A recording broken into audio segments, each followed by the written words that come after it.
ദുഷ്കരമാണെന്ന് ദൈവം തന്നെ അടയാളപ്പെടുത്തിയിട്ടുണ്ട്. അതിന്റെ വിഷയം എന്ന് പറയുന്നത്, ഇപ്പൊ നമ്മള് ദൈവത്തിരിച്ച് നിൽക്കുമ്പോ എനിക്ക് പലപ്പോഴും തോന്നിയിട്ടുള്ളത്, ഇപ്പൊ നമ്മൾ ദൈവത്തിനെല്ലാം അസാധ്യമാണെന്ന് നമ്മൾ പറയത്തില്ലേ? അപ്പൊ ഇന്ന് എല്ലാം സാധ്യമാണ്. കർത്താവ് മരിക്കണതിന് മുമ്പ് ഗെത്സേമനയിലെ ചോര വീർത്തുള്ള പ്രാർത്ഥനയില്ലേ, അപ്പോഴും ഈശോ പറയേണ്ടത് ഇതാണ്: പിതാവേ, അങ്ങേക്ക് എല്ലാം സാധ്യമാണ്. മർക്കോസ് 14:36.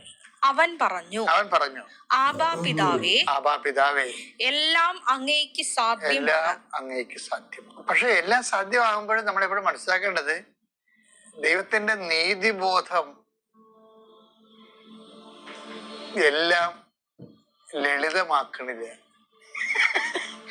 ഞാൻ പറയണത് നിങ്ങൾക്ക് മനസ്സിലാകുന്നുണ്ട്. അതായത് ദൈവത്തിന് എല്ലാം സാധ്യമാണ്, പക്ഷെ എല്ലാം സിമ്പിൾ അല്ല.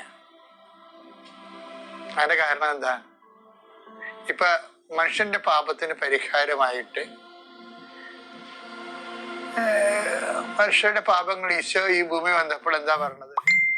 മനുഷ്യപുത്രന് പാപം മോചിക്കാൻ അധികാരമുണ്ടെന്ന് അറിയേണ്ടതിന് നിന്റെ കിടക്കയും എടുത്തുകൊണ്ട് നടക്കാൻ പറഞ്ഞു. പാപം മോചിച്ച് സിമ്പിളായിട്ട് പാപം മോചിച്ചു, അത്രേ ഉള്ളൂ. അപ്പൊ മനുഷ്യരാശിയുടെ പാപങ്ങളെ ദൈവത്തിന് സിമ്പിളായിട്ട് മോചിക്കാം. പക്ഷെ ദൈവത്തിന്റെ നീതിബോധം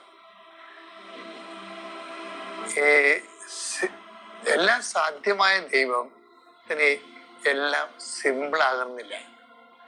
ദൈവം അത് സിമ്പിൾ ആക്കാത്തതാണ് ശരിക്കും പറഞ്ഞാൽ. പക്ഷെ അത് ദൈവത്തിന്റെ നീതിബോധമാണ്. മനുഷ്യൻ ചെയ്ത പാപത്തിന് പരിഹാരമായിട്ട് യേശു, ദൈവം തന്നെ മനുഷ്യനായി മനുഷ്യ ശരീരത്തിൽ പാപത്തെ ശിക്ഷ വിധിച്ച് റെക്ടിഫൈ ചെയ്യുന്ന ആ വീണ്ടെടുപ്പില്ലേ, അത് ഭയങ്കര സങ്കീർണമല്ലേ? എന്നാലും മനുഷ്യന്റെ പാപങ്ങൾ മോചിക്കട്ടെ എന്ന് ദൈവം പറഞ്ഞ് സിമ്പിളാക്കിയാൽ മതിയായിരുന്നല്ലേ? സിമ്പിളല്ല. എല്ലാം സാധ്യമാണ്, എല്ലാം സിമ്പിളല്ലേ? ഞാൻ എന്താ ഇപ്പൊ ഇത് പറയാൻ കാരണം വെച്ച് കഴിഞ്ഞാല്, ദൈവത്തിന് വേണ്ട സിമ്പിളാക്കാവേ, പക്ഷെ ദൈവം സിമ്പിളാക്കുന്നില്ല. അത് ദൈവത്തിന്റെ നീതിബോധമാണ്. അതുപോലെ തന്നെയാണ് ദൈവം നമ്മളിലേക്ക് എന്നും പ്രതീക്ഷിക്കുന്നത്. കഴിഞ്ഞ ദിവസങ്ങളിൽ ഒരു സഹോദരി അവരുടെ നട്ടലിങ്ങനെ വളഞ്ഞിരിക്കരുത്. ഒരു 2 പ്രാവശ്യം മെഡിക്കലിൽ അവര് റിജക്റ്റഡ് ആയി. 3ാമത്തെ പ്രാവശ്യം അവള് മെഡിക്കലിൽ വന്ന് ഈശോയോട് പറയും, ഈശോ